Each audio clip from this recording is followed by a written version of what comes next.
What if I told you that you did not have to live your life with chronic trauma, chronic pain, PTSD, all of those anxiety and depressive feelings that you're currently struggling with?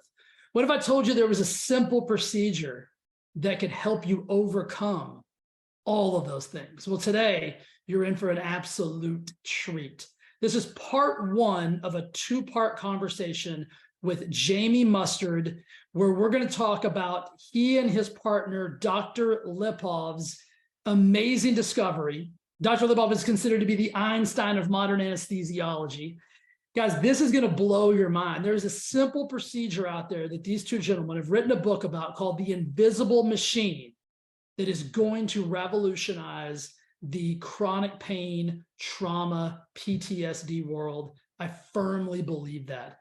You are going to be blown away by this conversation. And that's why it has to be a two-parter, because I just could not stop asking questions. So this is part one of this amazing conversation with Jamie Mustard. You're going to absolutely love that. Make sure you tune in next week for part number two. Jamie, welcome to the podcast, brother. How you doing? I'm doing great. Thank you for having me. I'm excited to talk to you. Absolutely, man. Like when this came across my my radar, I was like, absolutely, we've got to get you on to chat about this, because I know that so many people are suffering from chronic pain, anxiety, PTSD, and add probably 50 other things onto that list. And so what you and the doctor have done and created and are promoting, I think is unbelievable. So just kind of explain to me, just give me the top down version of like what it is that you guys are trying to put out there and why it's so beneficial. Okay, I will. I want to say that later on in the show, I want to make sure we talk about how I think this affects diet, exercise, weight loss, all that. Okay, so yes, please remember that we should hit that, because I have a lot of thoughts about it, and I think I can even learn from you. Right? We're going to get it. Okay. So basically, this doctor, who I think is, the Jonas Salk of our time, in certain ways, maybe greater in terms of lives that he'll end up saving. About 20 years ago, was experimenting with women going through hot flashes. Okay, yeah. And he basically was able to land on the sympathetic nervous system in the body. Okay, and some of these women, when he was basically taking a treatment from let me just back it up and make it real simple. The post-traumatic stress disorder is actually not a disorder. It's a physical injury to the body. You can see it on a brain scan. And this doctor, who's the Einstein of modern anesthesiology, Dr. Eugene Lipov, my co-author, figured out, innovated and pioneered how to reset the sympathetic nervous system to the pre-trauma state. So you can right now, you probably have the military doing 15 to 20,000 of these a year. The second largest cohort would be sexual assault victims, then first responders. But someone could be in war, they could have a sexual assault, and they're really just not the same person anymore. Yeah. And the mainstream is telling them that they have a disorder, they're crazy. Okay. But really, all that's actually happening is that there's a physical injury to their body, to these nerves in their neck, which is the sympathetic nervous system. It gets stuck in fight or flight. It's like a broken leg you can't see. Hence the title of the book, The Invisible Machine. And he can, in a simple, safe 15-minute outpatient procedure over 1 to 2 days, reset the sympathetic nervous system to the pre-trauma state. So you have the memory, but you're cool. You just go back to your life. Wow.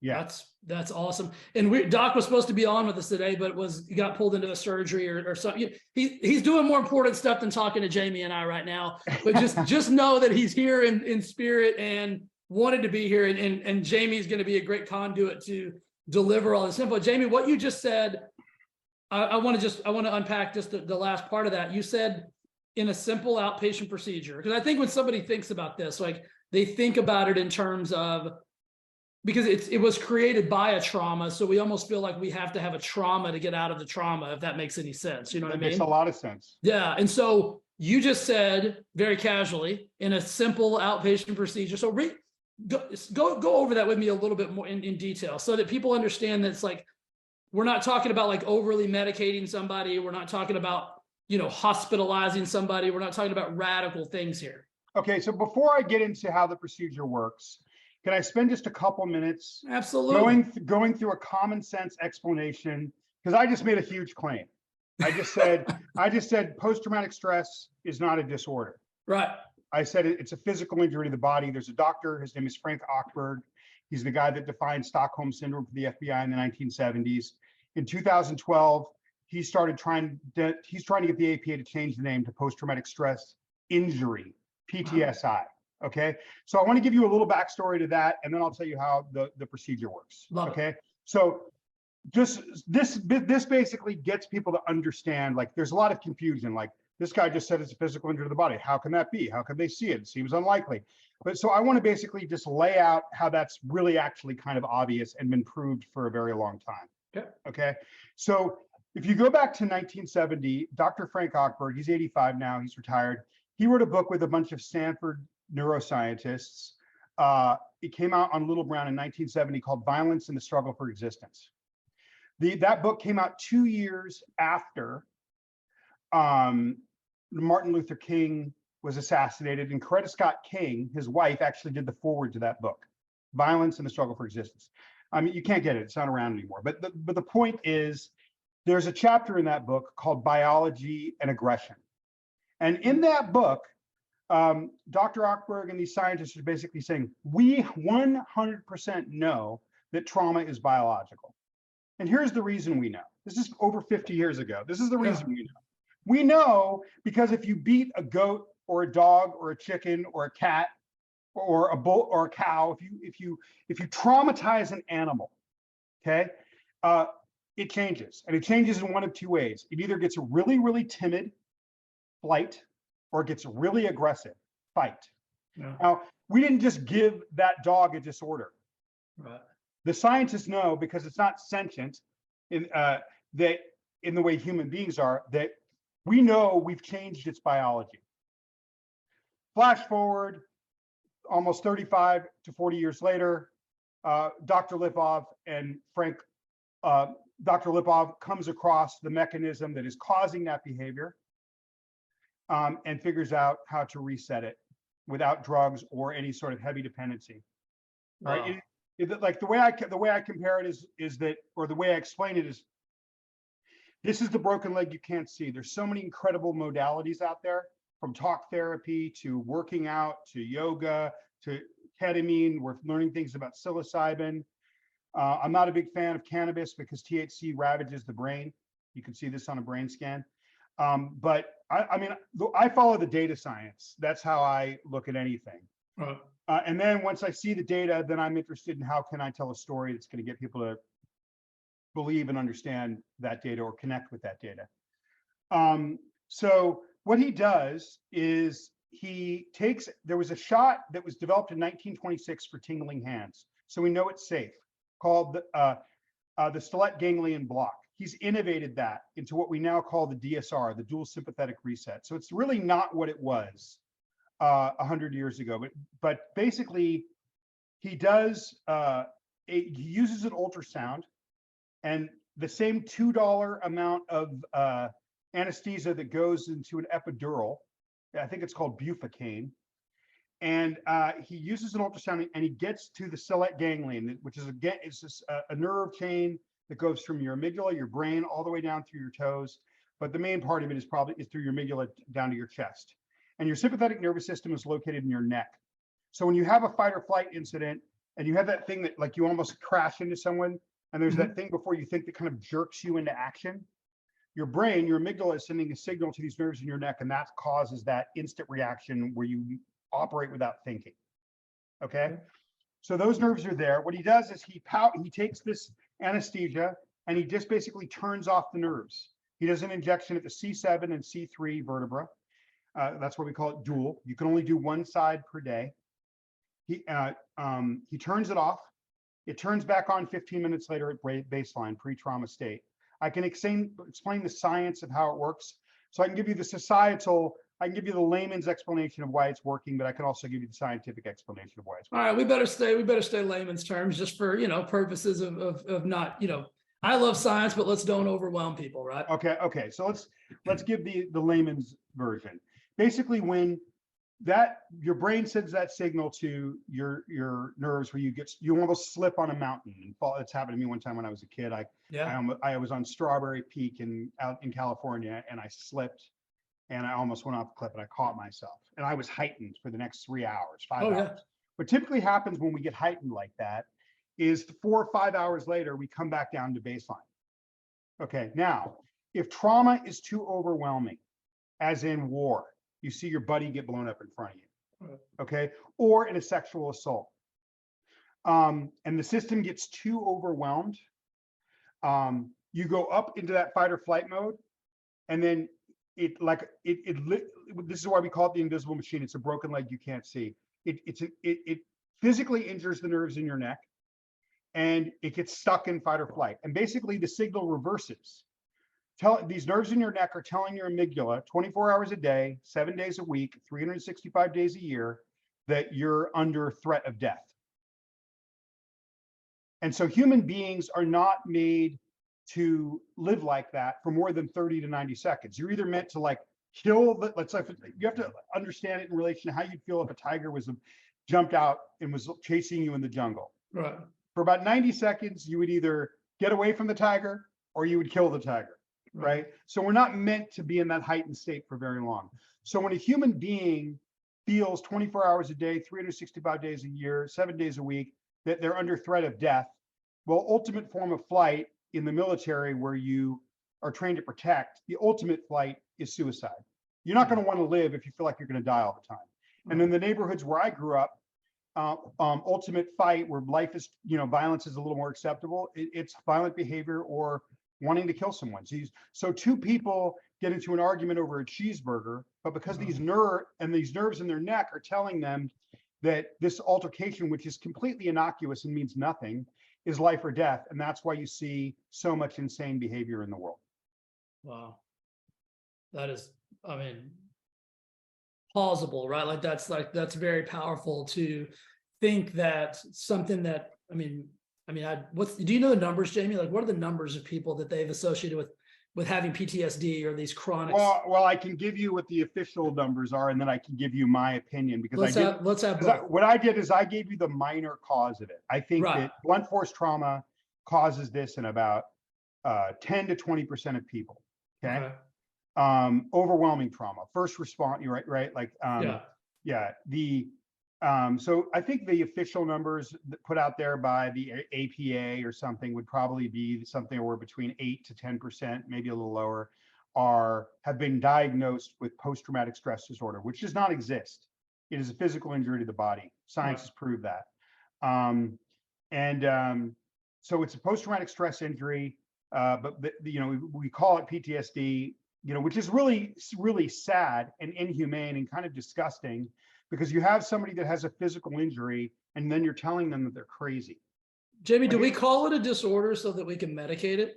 Yeah, we do. We call it a disorder because it hasn't been understood.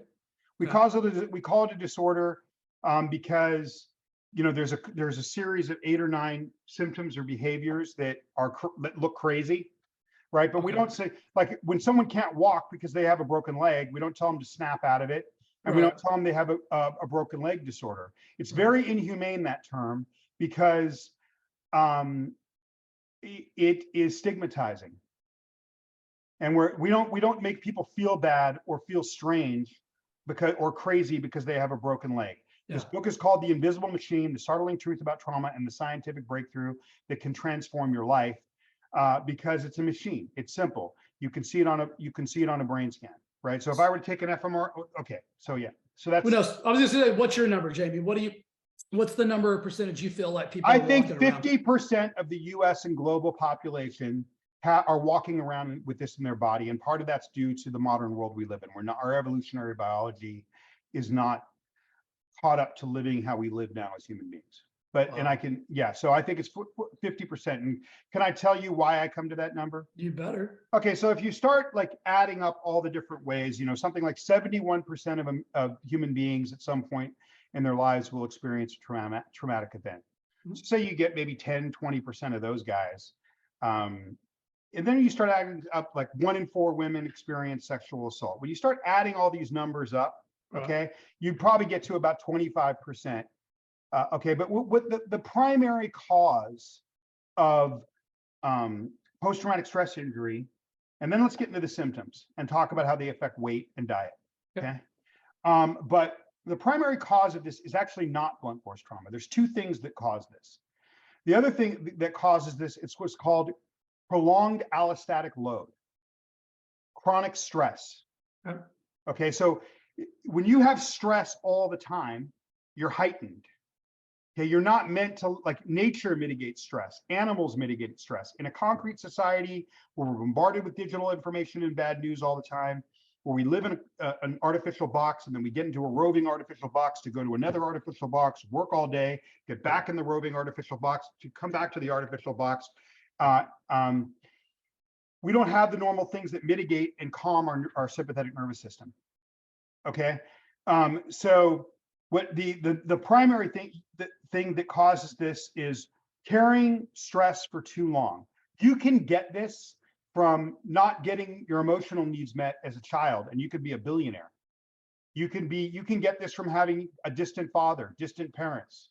You can get this from not being hugged enough. You can get this from bullying. Right.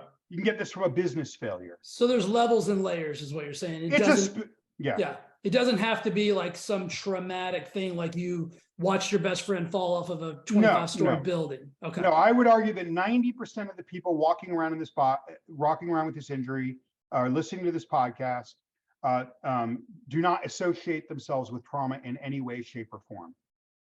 How I came across this and how I kind of figured this out is like, why is an artist writing a book with a, you know, prominent scientist? Yeah. And, you know, I was at Fort Bragg. I got invited to speak to special forces for my previous book, The Iconist. And they asked me, you know, it ended up, they knew, I found out I knew the doctor. It ended up, these colonels that ran all the training for the special forces ended up kind of, rather than me going out there for 3-4 days for a talk, I ended up staying there for over a week and learning about post-traumatic stress. And it just kind of mushroomed. But at one point I did a post-traumatic stress meeting with a bunch of guys, and I sat around for 2.5 hours and listened to these guys talk about the most harrowing stories that you could possibly imagine that I can't get out of my head. All of them being told, special forces, all of them being told after they've sacrificed their lives, their wives, their families, because they come back, they're reactive, their kids and their wives get secondary PTSD. All of them were being told they have a disorder. I listened to this for 2.5 hours. Yeah. I was angered by it. At the end of the meeting, this guy that ran the Health Initiative Task Force for the Special Forces, a guy named Jeff Dardia, who I didn't really think liked me very much. I think he was wondering why he had to entertain me for this meeting. He said, "Do you want to talk? What do you have to say after listening to this?" And I said, "Well, you know, I don't know that you want to. I have some things to say, but I don't know that you want to hear my honest opinion." And then he said, "Okay, what's your honest opinion?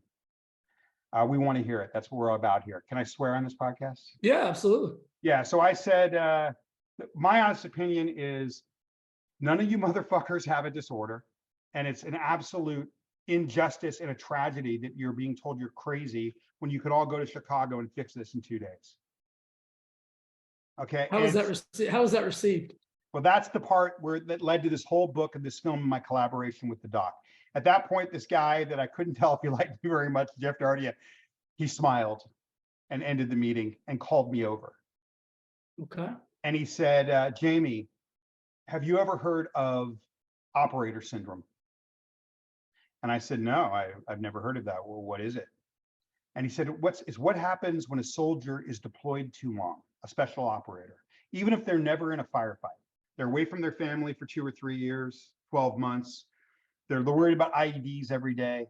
They're worried about, you know, am I ever going to see my family again? They're carrying this high level allostatic load for no war for a year, 2 years. They come back with a series of symptoms. when I saw those series of symptoms, I didn't see soldiers. I saw the neighborhoods where I grew up. I Right. saw Mexican immigrants. And so my mind started racing. I called the doc and I said, Doc, do you know what operator syndrome is? He said, yeah, I'm friends with the guy that coined the term.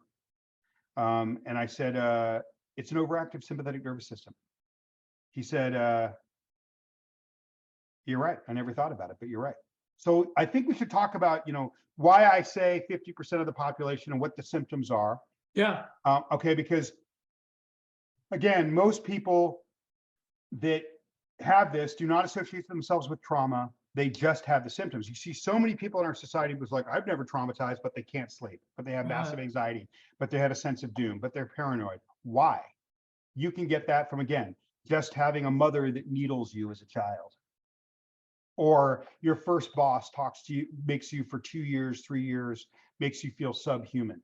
And then you have, every Sunday night before you go to work the next day, you get that feeling. Right. Right. So we're not meant to live like that. We're not meant to live, and we're not meant to live environments that aren't constantly mitigating the nervous system, which is what nature does. Okay. Yeah. When we're like trees, why do we feel better the minute we go out to the forest? Why? Yeah. It calms the nervous system. Okay. So we're not living like that, but we have all these chronic stresses. Okay.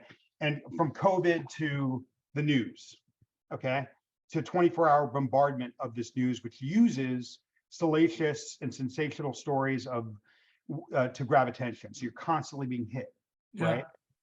So let's talk about the symptoms and why. Listen, human beings would have to have a universal response to trauma, and it would have to be biological to survive. We're a survival species. Right. So if we have a random disorder and we're all kind of reacting differently to this kind of amorphous mental illness that doesn't, we wouldn't survive. It has to be a physical injury so that we can survive as a species, right? So how do we isolate these symptoms? What are the symptoms?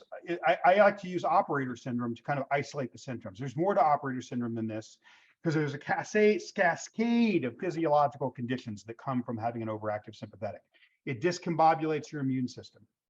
Orthopedic problems. You can't sleep. What are the problems that come from that? Increased cortisol levels. How's that going to do for your diet and exercise? Right. Right. But you have to look at it like what would happen if we were back in a jungle, 2,000 years ago, and we were running from a tiger. Okay. What would the symptoms be of running from a tiger?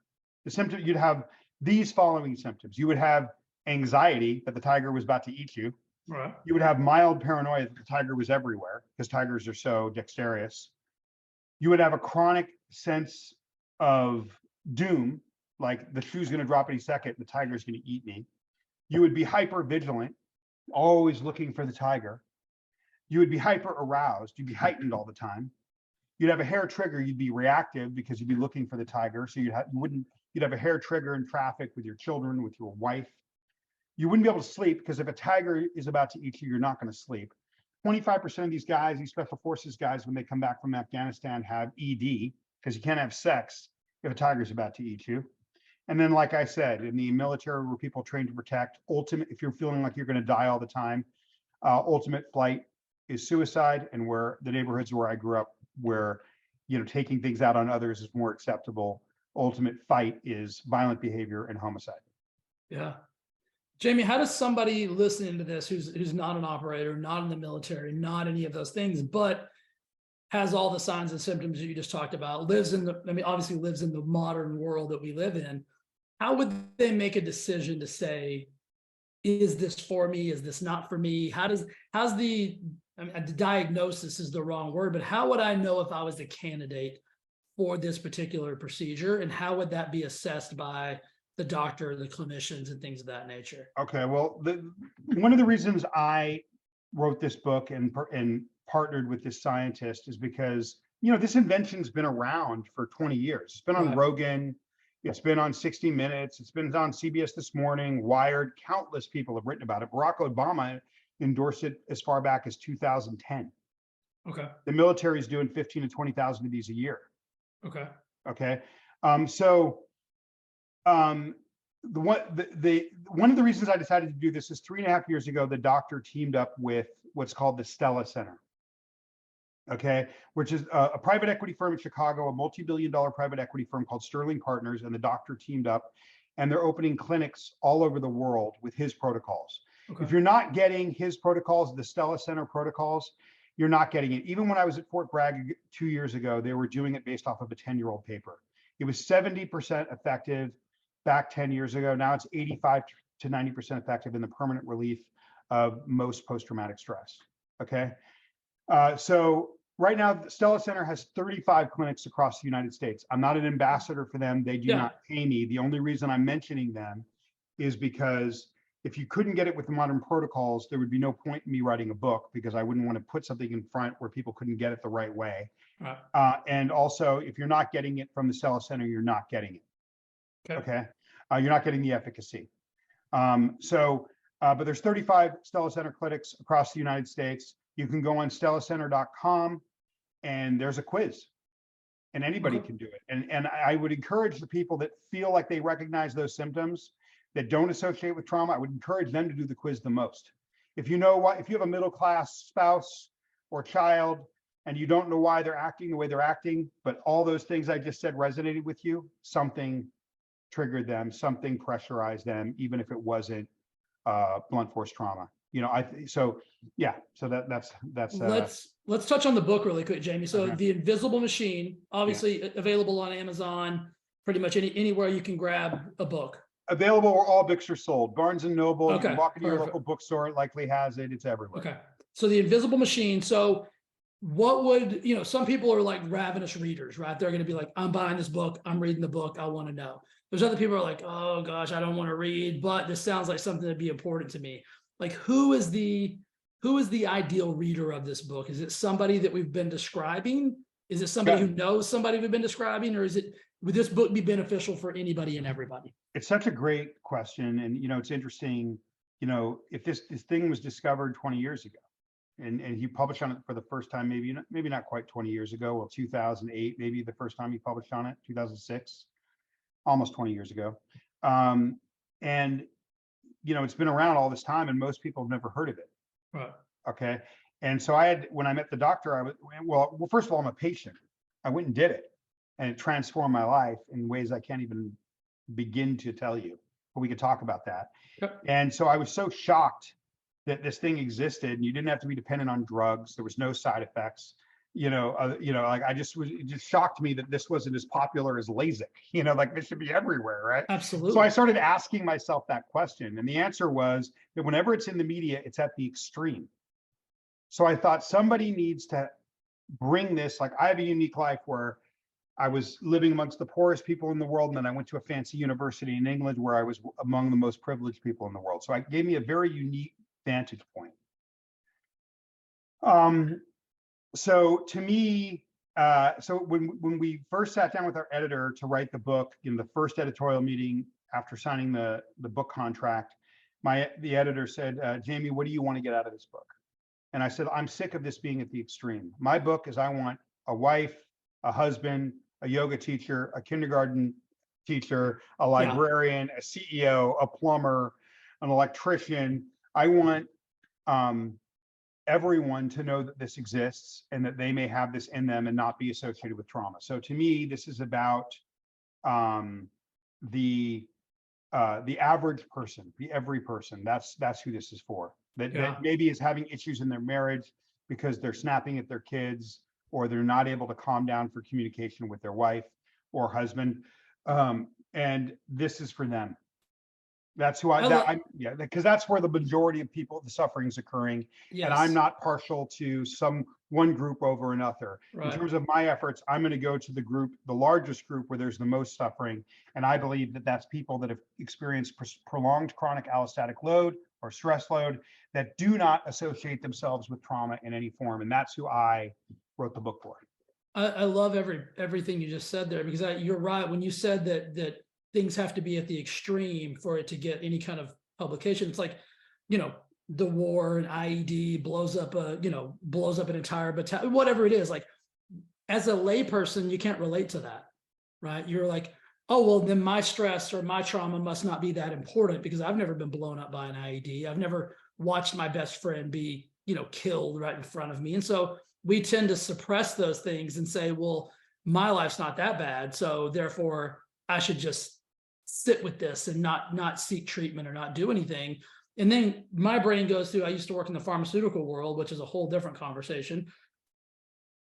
The fact that somebody could get help for this and not have to be addicted to pharmaceutical, prescriptive, and or other recreational drugs is, I mean, we should be screaming this from the rooftops. Like this should be being talked about everywhere. I think that the symptoms I just named are about 80% of what covers about 80% of the people on different pharmaceuticals for, Agreed. and why not? If you've Agreed. had if you've had what seems like on the surface a normal life and you're having extreme anxiety, and the only opportunity being offered to you is like, feel better by medicating it, then medicate it.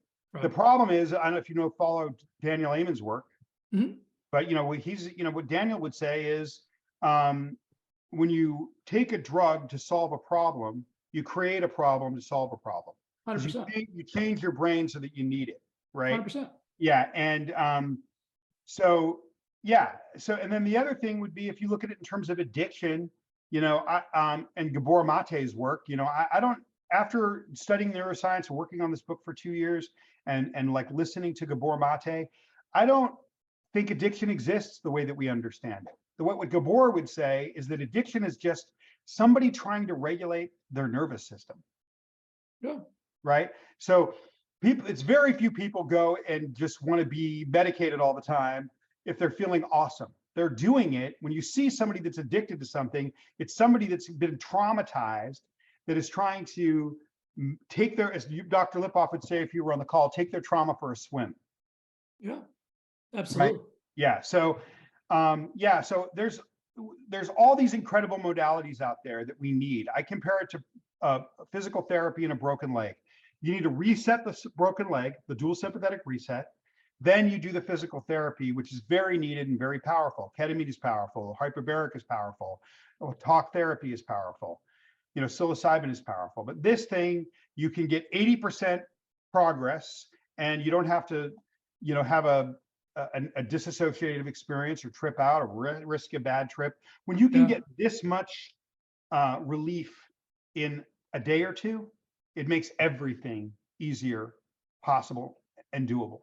Before we talk about the weight loss side of it, Jamie, I want to touch on this thing because I think it's really important. important. And I forgot one thing you asked me about the quiz. You can go on stellacenter.com and take a quiz. stellacenter.com. Okay, I'll put that in the show notes as well. Yeah, you could also go to dreugenelipov.com, and there's amazing resources. Okay. dreugenelipov.com.